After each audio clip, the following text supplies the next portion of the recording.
I'm sure we'll obviously go into maybe some other examples. But if we were like maybe getting it like really practical, and maybe in the context of maybe someone who is a senior engineer, and maybe when something breaks, for example, in production, what does like a maker's mindset do, and like how do they respond? So a maker would be like, let me find the problem, let me fix it. I fixed it, celebrate. Pistols in the air. Yeah. And like, I guess maybe as then a contrast then, so like how would a like multipliers like mindset, how was like when something breaks, like how would they, like what would their mindset be, and like how would that be evident? So for multiplier, then you still want to fix it.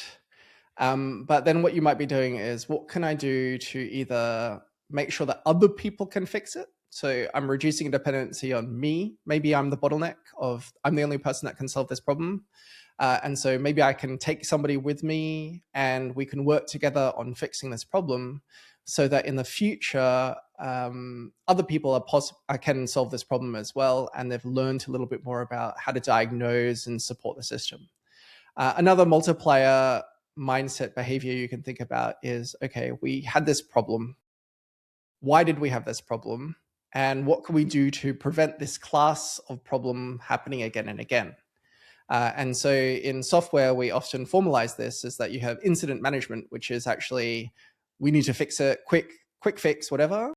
But then we should be doing, if we have healthy organizations, a postmortem.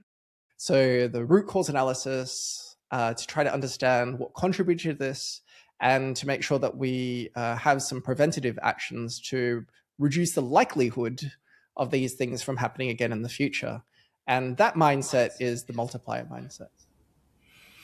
Do you feel like the organization structure and design of some businesses kind of like really like protect companies or protect individuals from like getting exposed to that type of stuff? Because you know, I guess the thing over the last few years is that like software engineers, they now own quality, they own the incident management, so they feel the pain of all of their decisions within the team. So that's been a shift that I've seen over the last like few years. But there's still a lot of organisations that have a separate incident management team, they have a separate QA team, they have a separate development team, and to those that maybe have those separate incident like management teams fall foul of not getting exposure to some of these things, would you say? Yeah, absolutely. I mean, your observations are correct in that like the industry has trended towards sort of adding more responsibility to the same sort of person. But a different way of how I like to think about that is what we've done as an industry is really decrease feedback loops a lot more, right? So, I mean, when I started work, with waterfall type stuff, is you used to have complete different departments and teams with complete handoffs.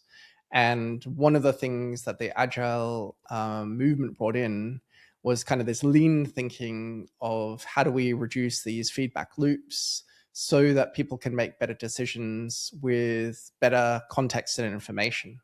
And so you're absolutely right, is that organizations sometimes have processes that prevent people from learning. I mean, you probably work a lot with perhaps hiring DevOps or SRE type people. And that buzzword is another good example of problems sometimes because, for me, DevOps is this cultural thing that was really about reducing the sort of feedback loop between we're building something to how does this work in production. And some organizations, they might still have an SRE or a DevOps team, and it's like a third handoff. Right, you still have your developers, you have your ops, and then suddenly you have this SRE and DevOps team.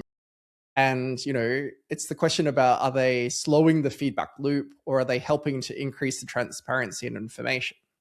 And so that structure doesn't guarantee it, but it is something that I tend to look for to see if there's any smells around there, because it can prevent more of that feedback loop and therefore prevent this like learning and multiplier mindset.